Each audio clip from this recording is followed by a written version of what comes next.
Hi everyone, it's Don from the MS Guide.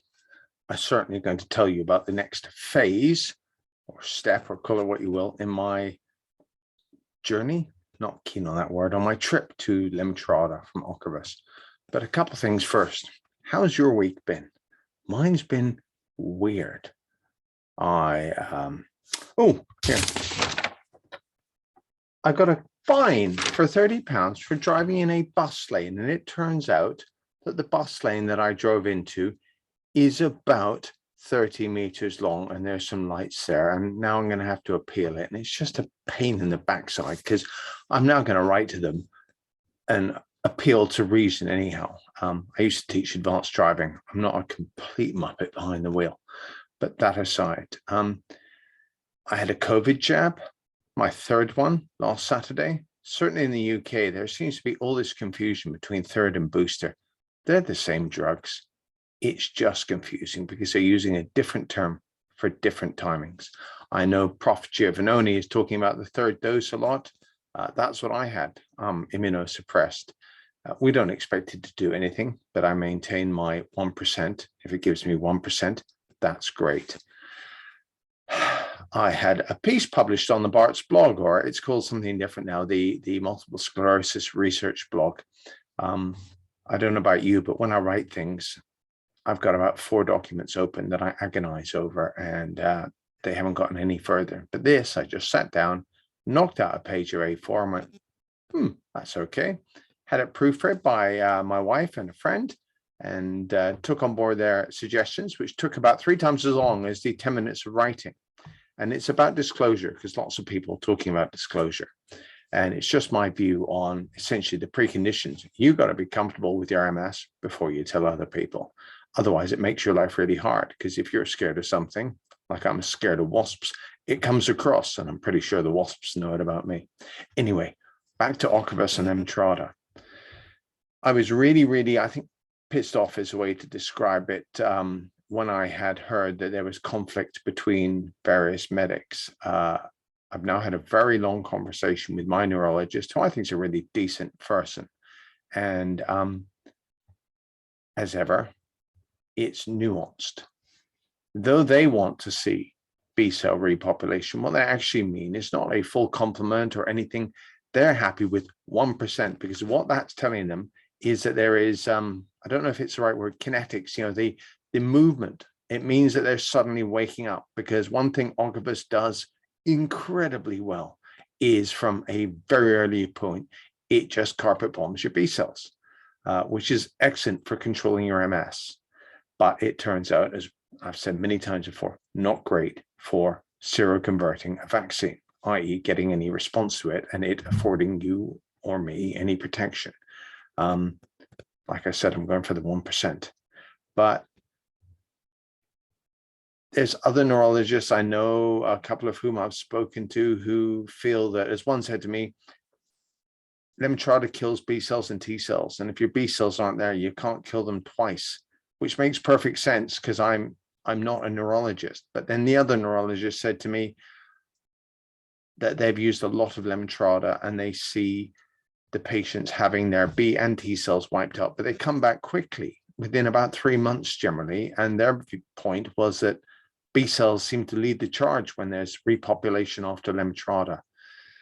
And my neurologist is concerned, because they've used a lot of Lemtrada, that there's something else that's causing the B cells to repopulate so slowly. So my next step on this trip is I'm going to the hospital tomorrow for more bloods to see if there's even a hint of a B cell, because I had my last infusion early January 2021, and it is now late October 2021. And to date, I haven't had a single B cell. Then in the UK, certainly, there's this real concern that it's going to be a hell of a flu season. Nobody knows. It's not a guarantee, but we didn't have one last year. Everyone was masked and being sensible, and etc. And flu was kind of stopped in its tracks. And 30 years ago, I used to sell flu jabs, so I'm kind of up to speed with how they design them and develop them. And they track the flu going around the world. And then what they do is they take a view when it's sort of at the bottom of the world, for ease of argument, in Australia and say the way it's mutating, it's likely to become the following by the time it gets to the UK. And therefore, we're going to put this into the vaccine. Now, you may have heard of trivalent, quadrivalent, etc. Quadrivalent is certainly what they gave to me. And that means there's 4 different potential strains in that. So they're sort of taking 4 guesses and putting them into one vaccine. But the fact is, there hasn't been flu going around the world. So they're not entirely sure. This is real best guess time. And it's through nobody's fault, but it is real best guess time. So what that means is if there's this walloper of a flu season, if I'm immunosuppressed and my B cells are being bad boys, like they are at the present, and the neurologist would expect to see them back, and for some reason the B cells aren't playing ball, and the T cells, they get knocked out, but they're coming back, I could be extremely prone to infection. And as my neurologist said, he doesn't want to wipe me out. And I said, oh, well, that's jolly good to hear, because I'm on board with that. I don't want to be wiped out either. But we were discussing various isolation strategies, and I was pointing out that I could really get away.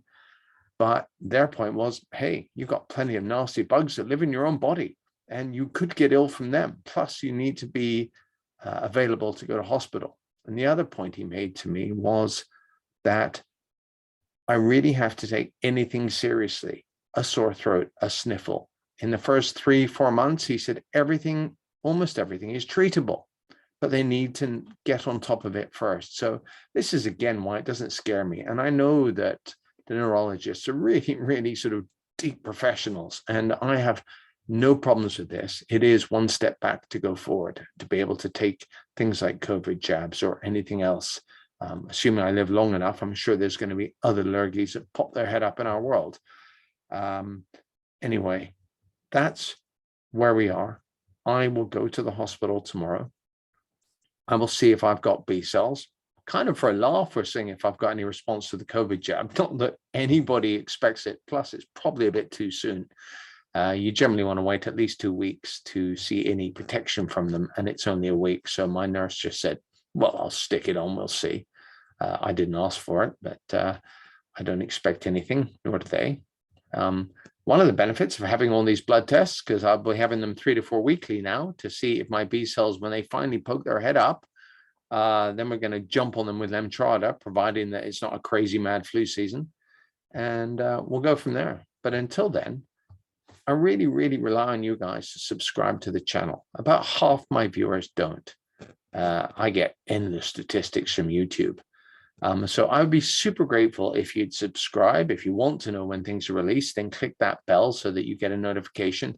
I certainly do that with somebody who I really admire, and that's Aaron Boster. I subscribe to his channel and I ring the bell and I get notified by him. So if you want to hear about anything from me, that would be really, really great. I'd really appreciate it. I self-fund this as well. So all the links for things like buy me a coffee and what have you are on the bottom. But until then, the next installment, I think, is going to be number 7 or number 8. I'll let you know, because that's going to be after the B cell results are in. So at least next week. All right. Look after yourselves. Take care. And now I've got to work out how to fight this bus lane ticket. I drove in a bus lane, and that's £30 I get to donate to the government to waste on stuff. Anyway, I'll speak to you later. Cheerio. Bye-bye.